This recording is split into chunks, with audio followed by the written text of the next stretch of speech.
Hi, second grade. Today we're going to be finishing up our weavings. Remember, weaving is an art form that is almost 2,000 years old. It has everything to do with patterns. People still weave things, and sometimes things are woven by a machine. We've also been talking all about food. Our focus this year has been on color, so we've been talking about warm and cool foods. They could be fruits, vegetables, and also unhealthy items as well. So be thinking about different colors of food. So here's what we're doing today. We're finishing up our looms. If you were not here last time, basically what we've been doing is we're doing a pattern of over, under, over, under, over, under, and we're using colored strips to create our own. There's no rules for this. You can use whatever colors you want. You could do rainbow, you could do warm colors, cool colors. It's totally up to you. What we do is you go, maybe you want to start under. You could go over, under. So basically it's a pattern of over, under, over, under. The hard part is switching it up. This tends to confuse a lot of people, so it's okay if it confuses you. It happens to all of us. So that one I started with under, so I need to go, hope you said over. So I went over, then under, and I do the same pattern all the way across. What you'll see is it starts to turn into a checkerboard pattern. And then you pull it up, tighten it out so that you can fit as many different pieces as you can. You'll know you'll be done once you filled it up with all the colors that you wanted. So be thinking about what kind of colors you want to have. Here's your instructions for today. When you are done, just give me a thumbs up. I'll come by and give you a little check. I'm going to take a look at it. Then you need to take the glue and you're going to make these permanent. So here's how it works. This can be a little bit tricky for some, but I want you to pay attention. Under every strip on the side, there's a little flap. We need to glue this down. Just give it a dot of glue. If you give it too much glue, you might mess up your weaving. Go by each one, give it just a little dot. Think of these as just like hungry hippos, and they need a dot of glue. So open up the hippo's mouth, give it a little bit of glue. Please don't actually feed any animals glue. That would be sad. And then you're going to flip it over. This always gets people. Flip it over. And then also do the ones on the back. Give each one a little dot of glue. You might want to give it some pressure too so that you know these will stick down. All right, so I got that. Now here's the problem. Sometimes when we do this, they might flick up.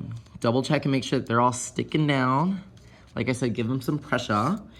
However, it may go over your name. If it does go over your name, that's okay. Just flip it to the other side.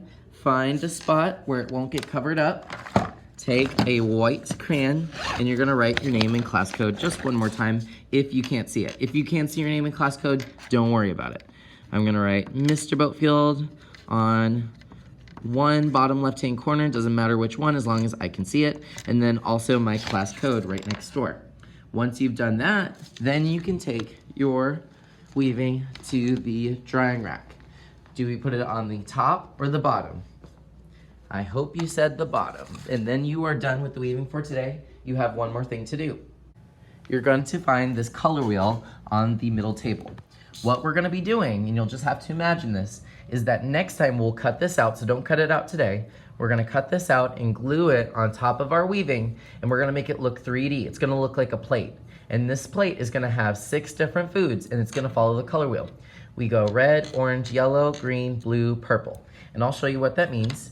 You'll find a pencil on the middle table as well. First thing you'll do is you'll write your name. Also, please include your class code so that we can find this. And then you may want to, on the outside of the dashed line, write the order of the colors. I'm gonna start with red. What's the next one? Orange. Yellow. What's next? Hope you said green. What's next? Hope you said blue. And what? Hope you said purple. So you're gonna come up and draw one of the foods that is that color. So we'll have a whole color wheel full of food. On each table, I'll have a folder. Inside the folder, you'll find some materials that will help you brainstorm some different foods. So you can look at these foods and then you're gonna come up with a food that matches that color. So if I really wanted to do red, well, this one is an apple. I could do that one, and this will give you some helpful hints as to what color they could be. The thing about this project is that you may want to make your foods cute. So you may want to give them a face or a smile, and you can make them different emotions. Maybe your unhealthy ice cream cone or ice cream popsicle stick, whatever, is really angry looking because he's unhealthy. It's up to you how you want to do this. You don't have to do healthy foods. You don't have to do unhealthy foods. It's your choice as long as the color matches the actual color of the color wheel and it goes in the correct order. For those who are interested in adding faces to their food, I have some images that might help you come up with some emotions, but you could totally do your own. Also, I have some images I found on the internet of some cute foods if you're interested in making yours cute. I'll go ahead and demonstrate some of the options you could choose from. Here's what I came up with. Red, I did an apple. Orange, I did a pumpkin. Yellow, I did some corn. Green, I did some broccoli. Blue, I did some blueberries. Blue can be a really hard one. Purple, a lot of people do grapes, but this time I decided to do some purple grape juice from a can. So those are valid options. Then you're going to take a Sharpie, and if you can, try to go over most of your lines with the Sharpie. The reason is next time we're gonna add some color, cut these out, and then put them 3D, and I'll show you some really cool 3D tips to make it look like there's an actual plate on our weaving. So it'll look kind of like a little placemat, like someone's ready to eat all the foods you created. Now notice I didn't go over my foods with smiles because I didn't feel like it this time. A lot of people do, and that's okay if you do want to do little cute faces on them, but I'm gonna leave it up to you. Don't worry about coloring this or cutting it out today.